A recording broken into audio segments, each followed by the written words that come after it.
Mislim da je ovo odlična stvar i da sam dijalog jeste dobar, ali mislim da on ne treba da bude jedini, nego da pored dijaloga trebamo da imamo stvarno kontinuirane sastanke, da imamo neke radne grupe, savete za mlade, da imamo kancelarije za mlade, omladinske centre gde će mladi zapravo moći da iskažu svoje mišljenje i zapravo svoje stavove da bi zapravo uticali na donošenje odluka koji su vezani za njih. Da sam premijer na samo jedan dan, ja bih uticao na formiranje zajednice učeničkih parlamenata. Uticao bih na zapravo uključenje srednjoškolaca i osnovaca kroz ovu zajednicu učeničkih parlamenata, jer mislim da su zapravo oni ravnopravni članovi ovog društva i generalno svaka strategija koja se donosi za njih treba upravo da se oni sami pitaju i da je zajedno kreiraju sa donosiocima odluka i nekim ljudima iz prosvete. Da sam premijer na samo jedan dan, obezbedio bi mladima uključivanje u proces donošenja odluka. Mislim da se mladi ljudi u Srbiji ne pitaju dovoljno i onoliko koliko bi trebali. Mislim da je vrlo važno da mislimo o mladim ljudima i da obezbedimo mladima sve ono što im je potrebno za život. Da imaju besplatne studije, da imaju besplatno školovanje, a pored toga da se mogu i sami osamostaliti prilikom obrazovanja u Srbiji.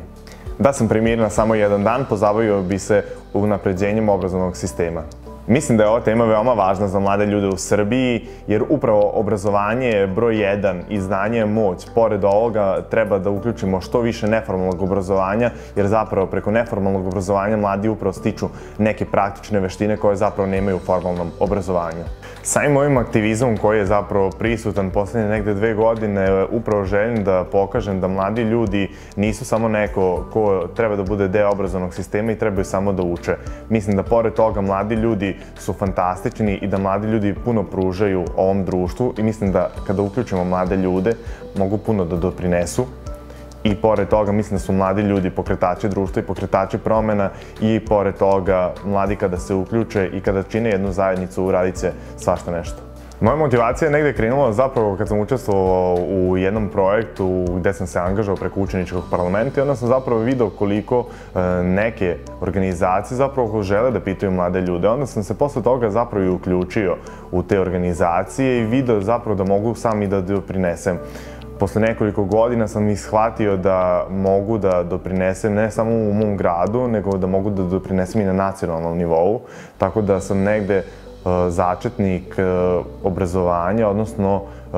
pokretanja mladih u obrazovanju i mladi su shvatili da zapravo jesu pitani, ali da ne znaju na pravi način da to iskažu. Mnogo se šalimo sa drugarima iz razreda i ovako sa društvom se šalimo, pošto me zovu ministar, i onda se šalimo zato što sam uvek stalno negde, uvek sam aktivan, uvek sam uključen i onda me uvek zovu gde si ministre, šta radiš, kako si, gde si danas bio, a pored toga nekada ne razumeju sve zapravo šta ja radim i mislim da dosta mladih ljudi i mojih drugara nije uopšte svesno šta ja to radim. I nekada misle da je to protraćeno vreme, pogotovo što, iako sam mlada osoba i dalje sam u sistemu obrazovanja, i dalje sam srednjoškolac, imam dosta volonterskih sati iza sebe i pored toga negde je veoma teško da to ono što dobijemo kroz neformalno uključivanje i kroz sam aktivizam ne možemo da dočaramo drugima kroz reči, nego moramo da im dočaramo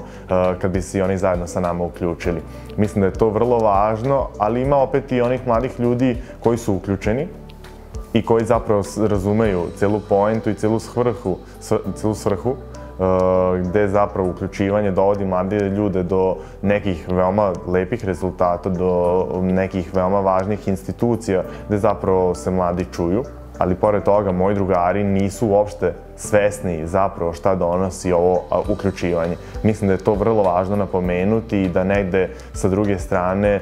moramo da prikažemo mladima šta zapravo donosi ovo aktivno učešće. Ja se sam trudim da ceo ovaj moj rad, zapravo šta radim i koliko sam zapravo uključen, ceo moj aktivizam im prenesem na društvene mreže i da oni zapravo vide koliko sam ljudi upoznao, koliko sam svašta nešto lepo radio. Neki misle da je to zapravo protraćeno vreme i da su to neki sati, da sam ja možda izašao sa 2 časa, a da pored toga nisam ništa uradio, nego sam to namerno uradio. Mislim da je veoma važno i da polako negde mladi ljudi u Srbiji shvataju da su negde prihvaćeni i da zapravo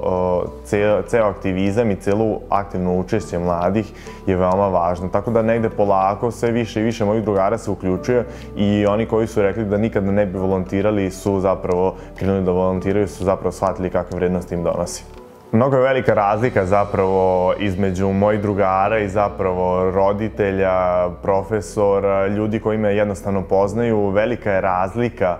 zapravo šta oni misle i nekada, nego sigurno dobijam veću podršku od starijih osoba i mislim da su starije osobe više razumeju. I jeste da su oni negde malo stariji od nas, ali opet im je jasno šta ja sve to radim i vole da vide trud, rad, vole da vide tu znatiželju, entuzijazam zapravo za uključivanje u bilo kakvo donošenje odluka. Mislim da me starije osobe u mom okruženju veoma podržavaju i zapravo vide sve što ja radim, a moji drugari nekada i ne. I nekada mi bude žao i mislim da sve ovo što radim je jako beznačajno i mislim da kada bilo šta uradim ili kada se pojavim negde, kada odradim neku akciju, neki trening, nekada kad pričam svojim drugarima neka svoja iskustva i kada čujem njihove odgovore, mislim da je to u moje vreme stvarno veoma loše protraćeno. Ali onda dođem i pričam sa nekim starijim ljudima u okruženju koje poznajem i oni mi stvarno daju vetar u leđa, jer jednostavno shvataju zapravo pravi sistem vrednosti koji se nažalost kod nas izgubio i nismo ni svesni zapravo koliko je taj sistem vrednosti otišao u neku krivu stranu i pored toga moramo biti svesni da vratimo taj sistem vrednosti na neku pravu stranu, jer negde uključivanje mladih je veoma važno, a mladi ne da se nalaze u kladionicama. Mislim da dijalog jeste jedan od načina na koji zapravo mladi mogu da utiču na donošenje odluka ili bar da